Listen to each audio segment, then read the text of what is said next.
Je me présente, je suis Pauline Van Scoebroek, étudiante à l'Université de Mons en Belgique et professeure de mathématiques depuis 7 ans.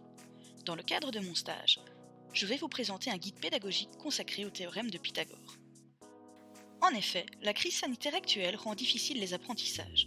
Ce faisant à distance, j'ai décidé d'apporter une aide pédagogique aux professeurs de mathématiques en construisant des modules de classe inversée, ciblant différentes matières de 3e année du secondaire, libres de tout usage et intégrant des innovations technologiques et numériques. Dans ce module, les élèves découvrent le théorème de Pythagore grâce à une activité interactive sur GeoGebra. En déplaçant les sommets du triangle, elle permet de comparer facilement les aires des carrés formés grâce aux côtés de ce triangle. Des feuilles claires sont proposées aux élèves pour avancer pas à pas dans la découverte, ainsi que des vidéos d'aide et des astuces calculatrices pour la découverte de la racine carrée. Les élèves peuvent ensuite construire la démonstration du théorème de Pythagore grâce à une seconde activité GeoGebra. Ils doivent compléter 2 figures identiques avec différents carrés et triangles pour ensuite les comparer. La démonstration est accompagnée de feuilles structurées et d'une vidéo pour les aider dans cette démarche. Ensuite, une synthèse et des applications sont proposées aux élèves. Elles sont tirées de plusieurs manuels et ont été classées selon la taxonomie mathématique d'Antoine Baudin. Un panel de 8 exercices sont proposés aux élèves, du plus simple au plus complexe.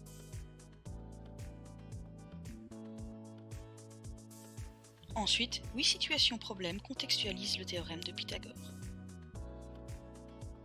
Elles sont également classées de la plus simple à la plus complexe.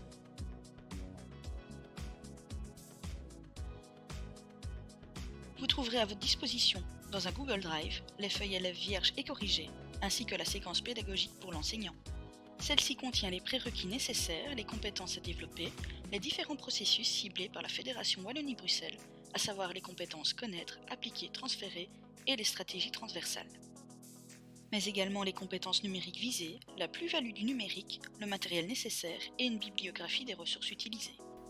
Un scénario général particulièrement visuel créé à l'aide du modèle de Pierre Dillenbourg. Ensuite, vous trouverez le détail de chaque séance par tranche de 50 minutes, c'est-à-dire le déroulement de la leçon, les consignes à donner aux élèves pour le travail à distance, les stratégies à adopter, les aides envisagées, les liens vers les activités et les vidéos, les prolongements possibles et un scénario toujours visuel suivant le modèle de Dillenbourg. Pour accéder à ces différents liens, il vous suffit de cliquer sur le logo adéquat. Je vous remercie pour le temps que vous aurez consacré à mon travail. J'espère qu'il vous sera utile.